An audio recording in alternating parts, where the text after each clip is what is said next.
Everyone, welcome to chemophilic academy. Start करते हैं हमारी 15 मिनट सीरीज़ का एक नया एपिसोड। इसमें हम बात करेंगे एसिडिटी ऑफ ऑर्गेनिक मॉलिक्यूल्स की। देखो, एसिडिटी ऑफ ऑर्गेनिक मॉलिक्यूल से हर एग्जाम में क्वेश्चन आते हैं और हमने आपको पहले भी बताया कि ये जो 15 मिनट की सीरीज़ है, इसकी ये वो 15 मिनट है जो आप यहाँ इन्वेस्ट करोगे और इसका रिजल्ट आपको एग्जाम में मिलेगा। मतलब इस सीरीज़ के जो भी टॉपिक, जो भी टीचर्स पढ़ा रहे हैं, उनसे एक क्वेश्चन हर एग्जाम में आता है। ठीक है, तो देखो स्टार्ट करते हैं एसिडिटी ऑफ ऑर्गेनिक मॉलिक्यूल। तो देखो जो वर्ड है ना, एसिड वर्ड जब दुनिया में आया तो सबसे पहले क्या हुआ, इनऑर्गेनिक वालों ने इसको स्टडी किया। उन्होंने क्या किया कि बहुत सारे, देखा होगा तुमने, इनऑर्गेनिक में बहुत सारी थ्योरीज आई। सबसे पहले हमारी अर्नियस की थ्योरी आई। उन्होंने क्या कहा, उन्होंने कहा जो H+ डोनेट करता है वो एसिड होता है, जो OH- डोनेट करता है वो बेस होता है। उसके बाद थोड़ा सा इसमें अपडेशन हुआ और इसके बाद एक नई थ्योरी आई, किसकी, ब्रोस्टेड और लियोरी कॉन्सेप्ट आया। उन्होंने क्या बोला कि नहीं, जो H+ डोनेट करता है वो तो एसिड है ही, प्लस जो H+ को एक्सेप्ट करता है वो बेस है। ठीक है, ये बात हो गई। फिर कुछ दिनों बाद एक और थ्योरी आई, वो किसकी थी, वो लुइस की थी। उन्होंने क्या कहा, उन्होंने कहा कि H+ डोनर तो एसिड है ही, लेकिन जो लोन पेयर को एक्सेप्ट कर रहा है वो भी एसिड है। ठीक है, तो यहाँ से हमें पता चल गई कि कौन कौन से मॉलिक्यूल एसिड है, कौन से मॉलिक्यूल बेस है। तो यहाँ क्या हुआ, इनऑर्गेनिक में बता दिया कि हाँ ये एसिड है, ये बेस है। यहाँ इनऑर्गेनिक का काम खत्म हो गया। अब क्या हुआ, ये एसिड जो है वो शिफ्ट हो गया फिजिकल में, फिजिकल केमिस्ट्री की ब्रांच में। उन्होंने क्या कहा कि चलो ठीक है, ये एसिड है, ये बेस है। मान लो उन्होंने 4-5 एसिड की सेलेक्ट कर लिए कि हाँ ये एसिड है, लेकिन फिर कौन सा ज़्यादा एसिड स्ट्रॉन्ग है, कौन सा वीक है, इसकी स्टडी उन्होंने की फिजिकल केमिस्ट्री में। ठीक है, उन्होंने उसको डिसोशिएट किया, उसका डिसोशिएशन कांस्टेंट निकाला और उन्होंने देखा कि जो एसिड जितना ज़्यादा डिसोशिएट हो रहा है वो उतने ज़्यादा H+ दे रहा है। उसका मतलब क्या, उसका एसिडिक नेचर उतना ज़्यादा है। तो मतलब फिर एसिड की जो स्ट्रेंथ कंपेयर की गई वो की गई फिजिकल केमिस्ट्री की ब्रांच में। ठीक है, अब इनऑर्गेनिक ने डील कर लिया, फिजिकल ने डील कर लिया, अब आई बारी ऑर्गेनिक की। उन्होंने क्या किया, उन्होंने इनऑर्गेनिक से तो लिया कि हाँ भाई जो H+ डोनेट करेगा या लोन पेयर एक्सेप्ट करेगा वो एसिड हो गया। एक उन्होंने यहाँ से डेफिनेशन ली। फिजिकल केमिस्ट्री से उन्होंने स्ट्रेंथ को मेजर करने के लिए क्या किया, उन्होंने वो जो देखा कि हाँ सारे एसिड के उन्होंने पहले स्टडी की कि हाँ इसका pK ये है, इसका pK ये, सबकी एसिड की उन्होंने स्टडी की और उसके बेसिस पे कुछ फैक्टर्स बना दिए। उस एसिड के, मतलब उस स्टडी के बेस पे उन्होंने एक पर्टिकुलर एसिड के लिए कुछ फैक्टर्स बना दिए कि अगर ये एसिड इन फैक्टर्स को सेटिस्फाई करता है तो ये अच्छा एसिड है, और अगर नहीं करता है या दोनों कंपैरेटिवली जो ज़्यादा करता है वो क्या होगा, स्ट्रॉन्ग एसिड होगा। तो हमें आज ऑर्गेनिक में उन्हीं फैक्टर्स के साथ डील करना है। pK Ka वाले काम सब हमको आयनिक इक्विलिब्रियम में करना है, वो वहाँ करेंगे, और ऑर्गेनिक में जो काम करना है वो यहाँ करते हैं। ठीक है, तो देखो क्या होता है, जैसे ये एसिड है, ठीक है, तो एसिड से क्या है, मान लो कोई HA मॉलिक्यूल है, जब ये डिसोशिएट हुआ तो इसने H+ दिया प्लस एक एनायन दिया। ठीक है, अब क्या है, ये इक्विलिब्रियम है, हमें चाहिए H+। ठीक है, H+ चाहिए, मतलब हमें ये रिएक्शन किस साइड ले जानी है, हमें फॉरवर्ड डायरेक्शन में ले जानी है। तो फॉरवर्ड डायरेक्शन में ले जाने के लिए कब जाएगी, जब ये वाली जो स्पीसीज है वो स्टेबल बनेंगी। अब देखो H+ हमें ज़्यादा बनाना है, मतलब रिएक्शन इस डायरेक्शन में चलनी चाहिए, और इस डायरेक्शन में कब चलेगी, जब ये स्पीसीज कैसी होगी, ये स्पीसीज कैसी होगी, स्टेबल होगी। ठीक है, तो मेन मुद्दा की बात क्या है हमारी, अगर हमें ऑर्गेनिक मॉलिक्यूल्स की एसिडिटी देखनी है तो हमें ज़्यादा एसएच कोई pK के याद रखने की जरूरत नहीं पड़ती।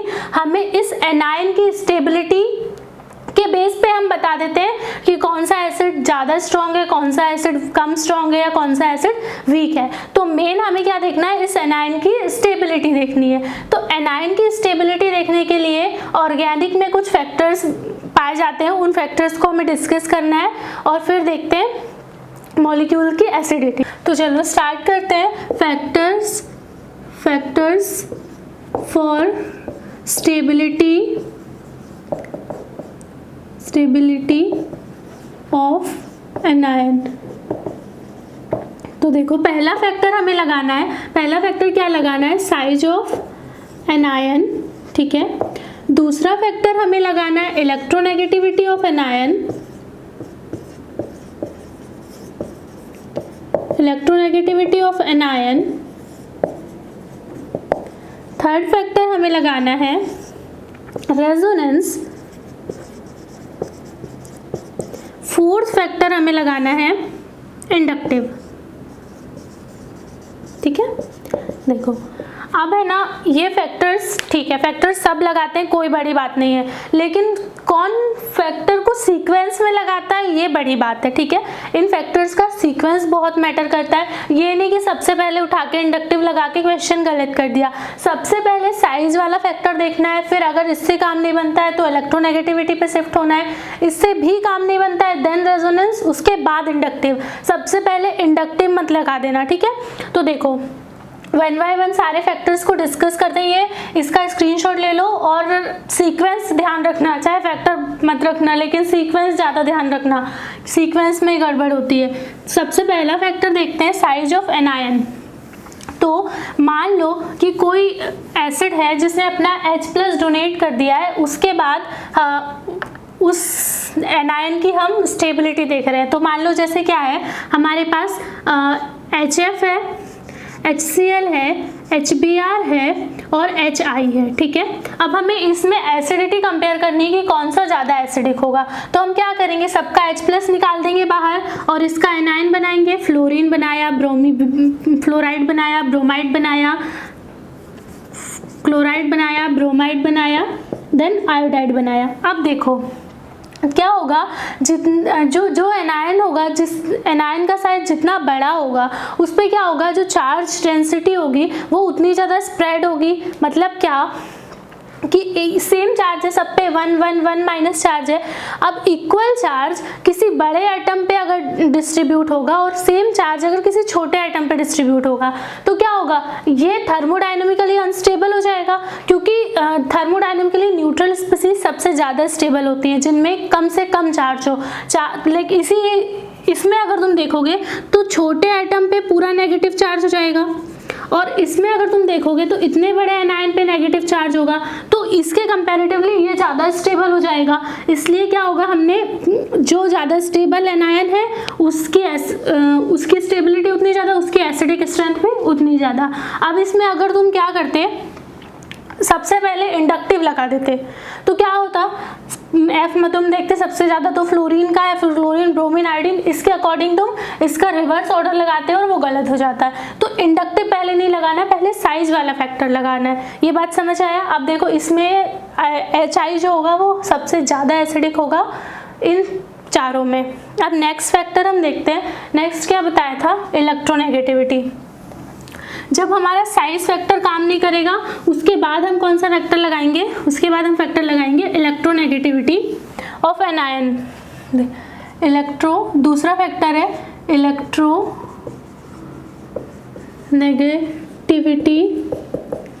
Of anion.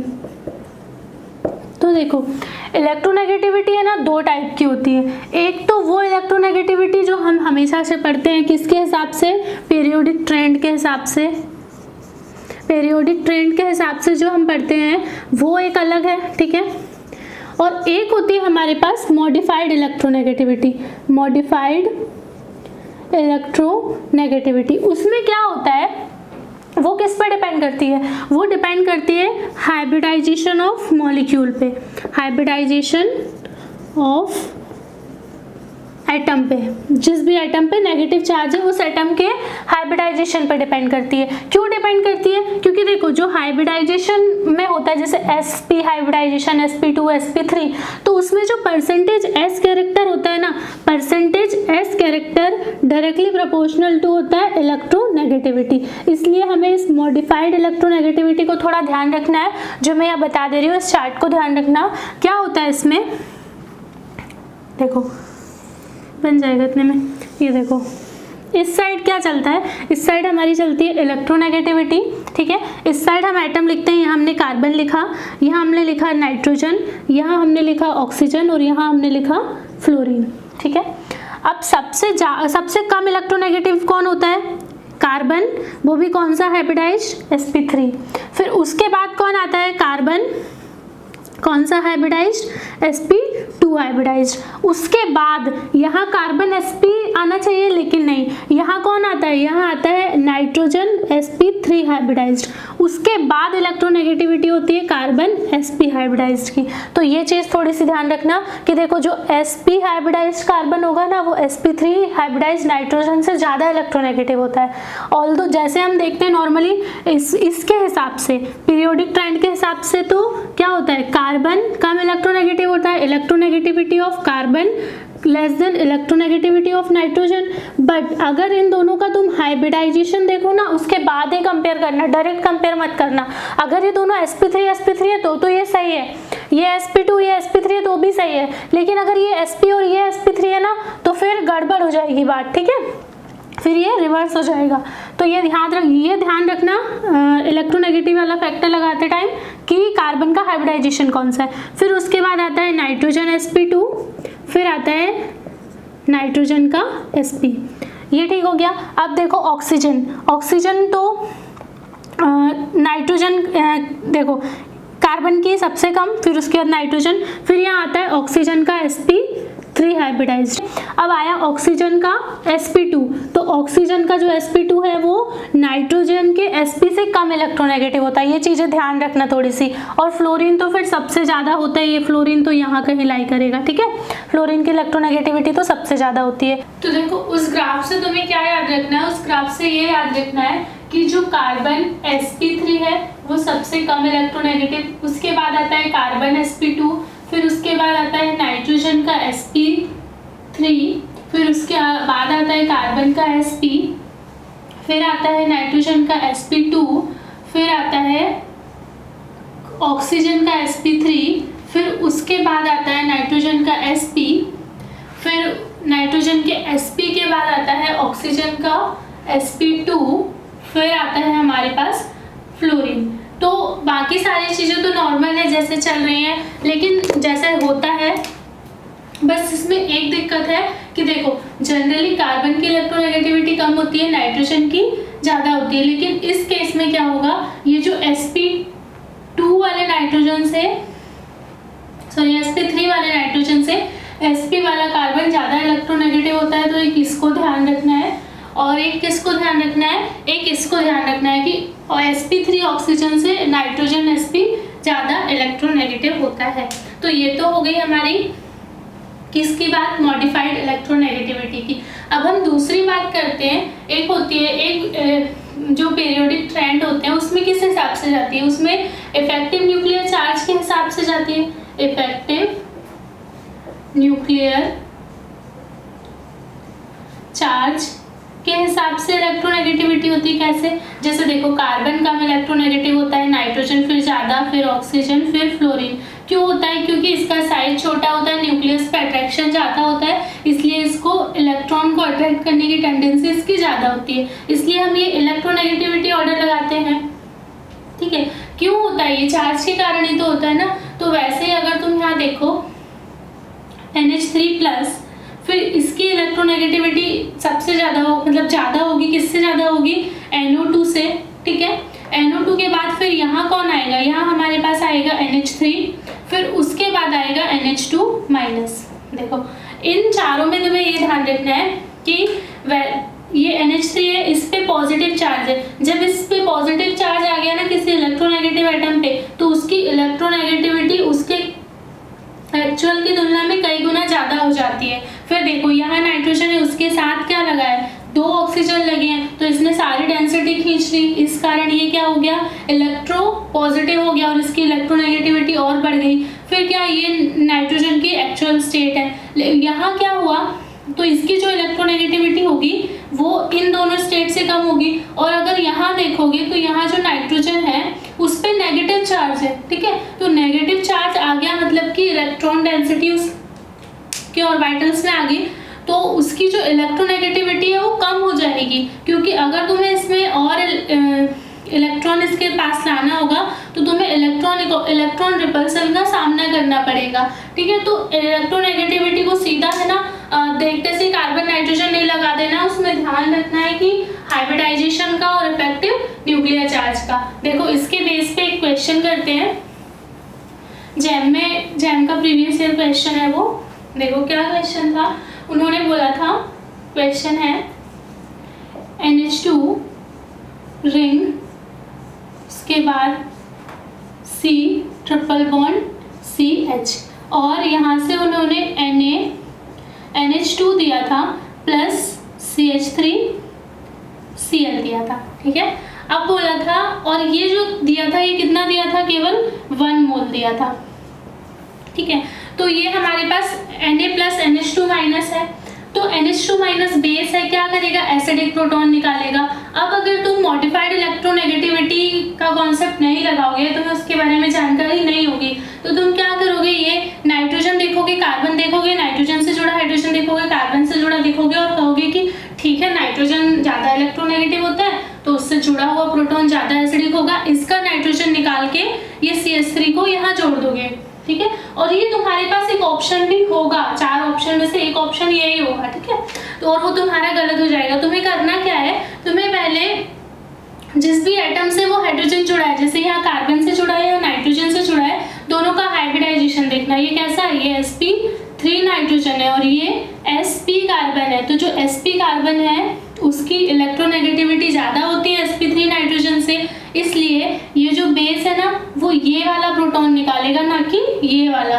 तो ये वाला प्रोटॉन निकालेगा, फिर क्या होगा, यहाँ से इसकी रिएक्शन को हम आगे बढ़ाएंगे तो ये नेगेटिव चार्ज आ जाएगा, और ये नेगेटिव चार्ज इस वाले मॉलिक्यूल पे अटैक करेगा और यहाँ से Cl माइनस बाहर हो जाएगा, तो हमारे पास ये कुछ इस तरीके का प्रोडक्ट बन जाएगा, ठीक है, ना कि इधर NHCH3 टाइप का। तो ये वाला तुम्हें करेक्ट लगा के आना है, ठीक है। तो ये चीज़ ध्यान रखना, ये जैम का प्रीवियस ईयर क्वेश्चन है। अब देखो आगे बढ़ते हैं किसकी तरफ, थर्ड फैक्टर की तरफ। थर्ड फैक्टर क्या है, थर्ड फैक्टर है हमारा रेजोनेंस। देखो अभी 1 बाय 1 फैक्टर्स बता रही हूँ, इन सब के अच्छे से एग्जांपल्स भी करेंगे डिटेल में, और जो भी मतलब एक्सेप्शनल टाइप के एग्जांपल्स होते हैं जो कि क्वेश्चन में पूछे जाते हैं, जिनमें कुछ थोड़ा सा अलग कॉन्सेप्ट होता है, वो सब भी डिस्कस करेंगे। पहले थर्ड फैक्टर डिस्कस करते हैं। देखो थर्ड फैक्टर क्या होता है, मैं सारे फैक्टर्स का 1 बाय 1 एग्जांपल इसलिए देते जा रही हूँ तुम्हें, ताकि पता चले कि हाँ ये फैक्टर्स हमें कैसे लगाने था। उसके बाद जो क्वेश्चंस आएंगे ना उसमें फिर कोई दिक्कत नहीं होगी, इजीली कर लोगे। तो थर्ड फैक्टर हमारा क्या था, रेजोनेंस था थर्ड फैक्टर।